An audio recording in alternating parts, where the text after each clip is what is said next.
Hello बच्चों, मैं आशा करता हूं कि आप सब बहुत अच्छे होंगे और आप लोग की स्टडी बहुत अच्छे से चल रही होगी। बच्चों, आज की इस लेक्चर में हम लोग डिस्कस करेंगे कोऑर्डिनेशन कंपाउंड का एक सुंदर और बेहतरीन सा लेक्चर जिसका नाम है कलर इन कोऑर्डिनेशन कंपाउंड। बहुत ही इंपॉर्टेंट आपका ये टॉपिक है आपके एग्जाम्स के लिए। डायरेक्टली क्वेश्चंस देखने को मिलेंगे।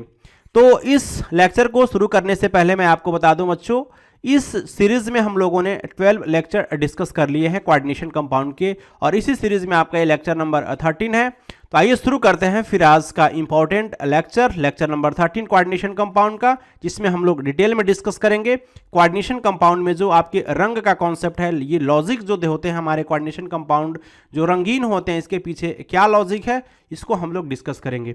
सबसे पहले मैं आपको बता दूं, ये कोऑर्डिनेशन कंपाउंड में जो आपका बहुत ही सिंपल सा कॉन्सेप्ट है बच्चों, कि जो हमारे कोऑर्डिनेशन कंपाउंड में जो आपका रंग का जो कॉन्सेप्ट है बहुत ही सिंपल है। होता क्या है बच्चों कि यहाँ पे कोई भी हमारा कोऑर्डिनेशन कंपाउंड है, इस पे अगर हम कोई भी लाइट जो है हम इस पे फॉल कराते हैं, तो ये क्या करता है बच्चों कि ये यहाँ से आपका जो इसका कॉम्प्लीमेंट्री कलर होता है उसको ये प्रोड्यूस करता है।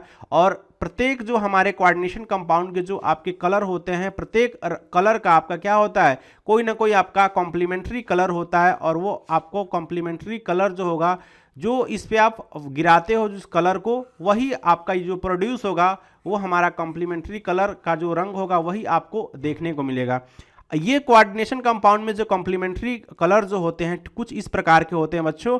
ये जो हमारा रेड का जो कॉम्प्लीमेंट्री कलर जो होता है बच्चों, वो क्या होता है हमारा, ये ग्रीन होता है। ठीक है बच्चों, ये सामने सामने आपको याद रखना है कि रेड का कॉम्प्लीमेंट्री कलर आपका ये ग्रीन होता है। इसका मतलब क्या हुआ कि अगर कोऑर्डिनेशन कंपाउंड, अगर उस पर हम जो आपका कोऑर्डिनेशन कंपाउंड अगर ये रेड कलर को ये अवशोषित करेगा, ऑब्जर्व करेगा, तो देगा कौन सा कलर, ये हमारा ग्रीन कलर प्रोड्यूस करेगा। और वो पर्टिकुलर कंपाउंड हमारा वो कैसा दिखेगा, ये हरा दिखेगा।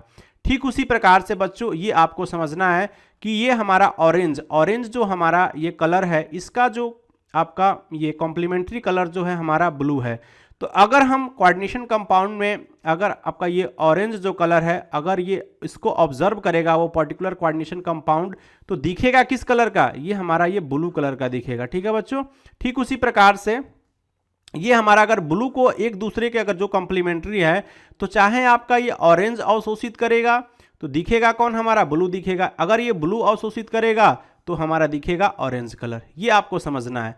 नेक्स्ट हमारा ये कॉम्प्लीमेंट्री है, येलो का जो कॉम्प्लीमेंट्री होता है बच्चों, ये हमारा ये वायलेट होता है। ठीक है, तो अगर ये वायलेट आपका ये ऑब्जर्व करेगा, अवशोषित करेगा, उसको वायलेट कलर को अगर कोऑर्डिनेशन कंपाउंड ने अवशोषित कर लिया तो प्रोड्यूस कौन करेगा, येलो कलर, पीला कलर प्रोड्यूस करेगा। अगर उसने पीला को ऑब्जर्व कर लिया तो अवशोषित कर लिया पीला को, तो आपका प्रोड्यूस कौन करेगा, ये वायलेट करेगा। ऐसा कुछ कॉम्प्लीमेंट्री कलर का कॉन्सेप्ट देखने को मिलता है कोऑर्डिनेशन कंपाउंड में। ठीक है बच्चों, यहाँ पे स्पष्ट लिखा भी गया है कि यदि हमारा कोई कॉम्प्लेक्स जो है ये अगर हरा रंग अवशोषित करता है बच्चों, हरा रंग ग्रीन कलर ये आपका ये अवशोषित करता है, तो कैसा दिखेगा, यह लाल दिखाई पड़ता है। इट मीन्स हमारा जो रेड कलर का जो कॉम्प्लीमेंट्री कलर है वो बच्चों वो कौन है, हमारा ये आपका ग्रीन कलर है। ठीक है, तो ये आपको ध्यान रखना है।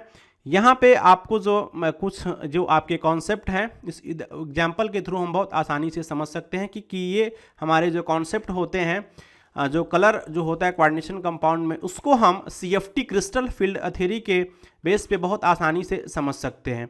यहाँ पे एक पर्टिकुलर हमारा ये कॉम्प्लेक्स है TiS2O6 पे 3 पॉजिटिव। ये जो है आपका किस कलर का होता है, ये बैगनी रंग का होता है। ठीक है बच्चों, और इसमें क्या होता है कि अगर हम बात करें इसके क्रिस्टल फील्ड थियरी के बेस पे इसको हम एक्सप्लेन करें, तो इसमें जो Ti जो होगा आपका ये सेंट्रल मेटल एटम जो टाइटेनियम जो है वो आपको देखने को मिलेगा जो है 3 पॉजिटिव स्टेट में। ठीक है, तो 3 पॉजिटिव स्टेट में जब इसमें इलेक्ट्रॉनिक कॉन्फ़िगरेशन देखेंगे तो 3D1 देखने को मिलेगा। ठीक है बच्चों, तो यहाँ पे क्या होगा कि ये जो हमारा 3D1 है, इसमें क्या हुआ कि यहाँ पे जब अब इसमें आपका ये मूल अवस्था है, ग्राउंड स्टेट में है, और जब स्प्लिटिंग होता है तो ये सारी की सारी जो कहानी है T2G और EG वाली, ये तो मैं आपको ऑलरेडी डिस्कस ही कर चुका हूँ। तो यहाँ पे T2G में आपके 3 ऑर्बिटल होते हैं और 3D1 है, तो इसमें 1 इलेक्ट्रॉन D1 का है, तो 1 इलेक्ट्रॉन ग्राउंड स्टेट में यहाँ पे आपका ये प्रेजेंट है। ठीक है, और यहाँ जैसे ही आपने उसमें क्या किया, लाइट को जो है ऑब्जर्व कराया, ये आपका पर्टिकुलर वेवलेंथ का लाइट जो है आपने उस पर पर्टिकुलर कंपाउंड पे गिराया, तो होगा क्या कि ये T2G का जो हमारा जो है एक इलेक्ट्रॉन जो है जो हमारा ग्राउंड स्टेट में है वो कहाँ चला गया, आपका Eg में जो है वो चला गया।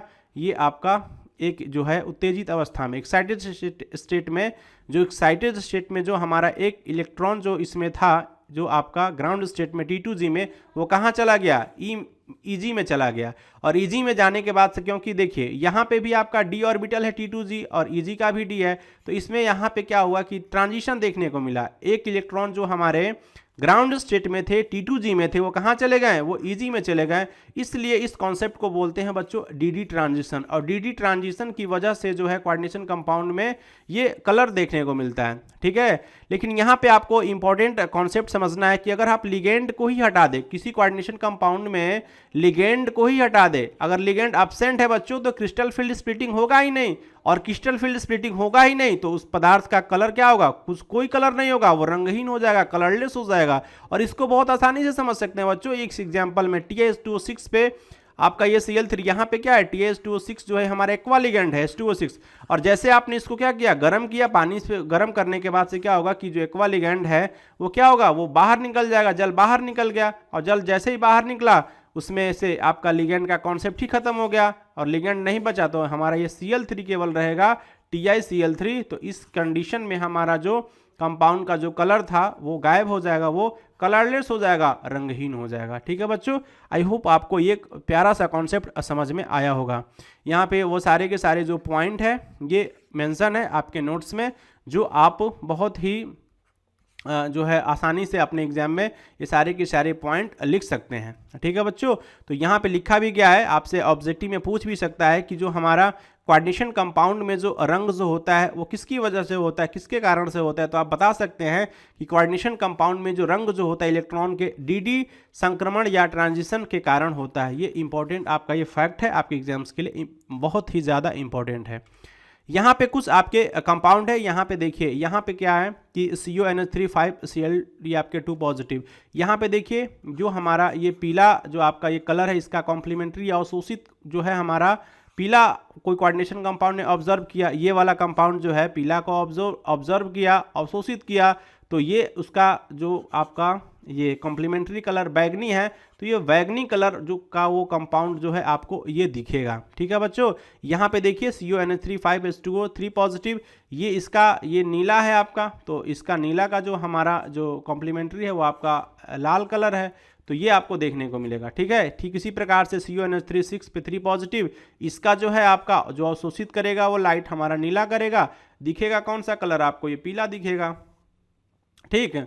तो ये कॉम्प्लीमेंट्री कलर ही आपको ये नज़र आने वाला है कोई भी आपका कोऑर्डिनेशन कंपाउंड का। CN6 पे 3 माइनस, इसमें आपको देखने को मिलेगा ये परा बैगनी है, तो यहाँ पे दृश्य प्रक्षेत्र ही नहीं है, तो ये आपको हल्का पीला ये नज़र आएगा, ठीक है बच्चों। यहाँ पे डायग्राम भी हल्का पीला नज़र आपको ये देखने को मिलेगा। COH2O पे 4 2 पॉजिटिव, ये आपका रेड है, तो रेड का कॉम्प्लीमेंट्री आपका क्या होता है, नीला ये होता है। TiH2O6 3 पॉजिटिव, जो हम अभी डिस्कस ही किए, आपका ये जो इसमें भी dd ट्रांजिशन देखने को मिलता है, तो नीला हरा आपको ये देखने को मिलेगा, नीला लोहित, ठीक है बच्चों। तो इस तरीके जो आपको कॉन्सेप्ट थे कोऑर्डिनेशन कंपाउंड में कलर को लेकर के, आई होप आपको कॉन्सेप्ट की क्लैरिटी आई होगी। नेक्स्ट अगर हम बात करें इसी प्रकार से, जो अभी मैं आपको बताया TiH2O6 पे 3 पॉजिटिव में अगर आप क्या हटा देते हो बच्चों, Ti जो हमारा H2O6 पे आपका जो है यहाँ से अगर आपने जो है ये Cl3 है, तो इसमें से यहाँ पे आपने क्या कर दिया, H2O को हटा दिया, एक्वा लिगेंड को हटा देने के बाद से हमारा वो कंपाउंड कैसा हो जाता था, कलरलेस हो गया था, क्योंकि लिगेंड ही नहीं है, और लिगेंड नहीं है तो क्रिस्टल फील्ड स्प्लिटिंग नहीं होगा, और स्प्लिटिंग नहीं होगा तो हमारा dd ट्रांजिशन नहीं होगा, और dd ट्रांजिशन नहीं होगा तो हमारा कंपाउंड में कलर देखने को नहीं मिलेगा। उसी प्रकार से हमारा क्या है CuSO4 ये आपका ये व्हाइट कलर का होता है, श्वेत होता है, लेकिन CuSO4 × 5H2O ये क्या है हमारा, ये नीले रंग का होता है, ठीक है बच्चों। तो यहाँ पे आपके कॉम्प्लेक्स जो हैं लिगेंड के प्रभाव को, जैसे NiH2O6 पे 2 पॉजिटिव के उदाहरण के द्वारा भी जो है ये कॉन्सेप्ट को जो है वो क्लैरिफाई किया गया है।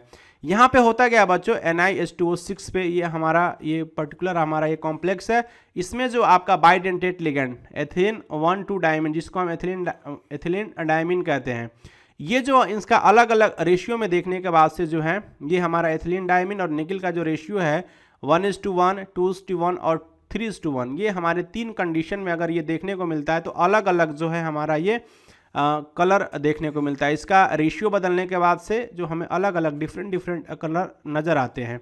जैसे ये हमारा क्या है कि NiH2O6 पे 2 पॉजिटिव, ये हमारा ग्रीन है और एथिलीन डायमीन। तो यहाँ पे क्या है कि 1:1 का रेशियो देख रहे हैं। तो ये हमारा जो पर्टिकुलर कंपाउंड बन रहा है ये हमारा NiH2O4 एथिलीन डायमीन 2 पॉजिटिव, यहाँ पे हल्का नीला नजर आ रहा है। ठीक है बच्चों, यहाँ पे देखिए, यहाँ पे NiH2O4 एथिलीन डायमीन ये 2 पॉजिटिव है और यहाँ पे फिर आपका एथिलीन डायमीन आ गया। तो यहाँ पे आपका एथिलीन डायमीन जो है हमारा 2 देखने को मिला। ठीक है, 2 और ये 2:1 का रेशियो देखने को मिला इस वाले में। तो इस वाले में अगर देखने को मिला तो ये आपका कलर जो है ये नीला या फिर नील लोहित कलर देखने को मिलेगा और ये कंपाउंड हमारा ये ऐसा कुछ नज़र आएगा।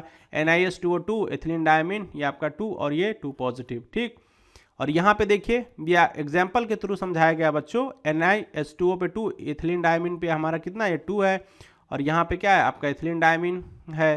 तो ये आपको देखने को मिलेगा यहाँ पे NiAN पे ये आपका ये 3 देखने को मिलेगा 2 पॉजिटिव और इसका कलर जो होगा बच्चों वो बैगनी कलर को ये प्रोड्यूस करेगा। ठीक है बच्चों, तो ये आपका प्रैक्टिकली जो है ये एक्सपेरिमेंट जो है एथिलीन डायमीन और निकिल को लेकर के ये रेशियो डिफरेंट रेशियो से जो आपके कलर प्रोड्यूस होते हैं उसको यहाँ पे दिखाया गया है। ठीक है बच्चों, यहाँ पे आप देख भी सकते हैं कि ये जो हमारा कलर जो है NiH2O6 पे 2 पॉजिटिव ये आपका देखने को मिलेगा इस कलर का, और ठीक NiH2O4 EN 2 पॉजिटिव ये आपको इस कलर का देखने को मिलेगा NiH2O4 EN 2 पॉजिटिव। देख रहे हैं बच्चों, तो ये आपका डिफरेंट जो हमारा ये रेशियो में जो कलर आ रहे थे उसको डायग्राम के थ्रू जो है बहुत आसानी से क्लियरली जो है ये दिखाया गया है।